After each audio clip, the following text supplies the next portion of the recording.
पाकिस्तान की 85% जमीनों में जिंक खाद की कमी पाई जाती है। जिंक खाद गंदों में शगुफों की तादाद में इजाफा करती है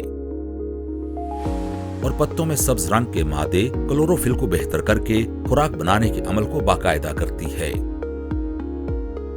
इंसानों में जिंक की कमी मुख्तलिफ बीमारियों का बाइस बन रही है। गंदम की पैदावार बढ़ाने और इंसानी सेहत को बेहतर करने के लिए सोना जिंक 2 थैलियां फी एकड़ पहले पानी पर इस्तेमाल करें। सोना की जदीद और ज्यादा अफादियत वाली सोना यूरिया जिंक कोटेड के इस्तेमाल से भी फसल में जिंक की जरूरत को पूरा किया जा सकता है।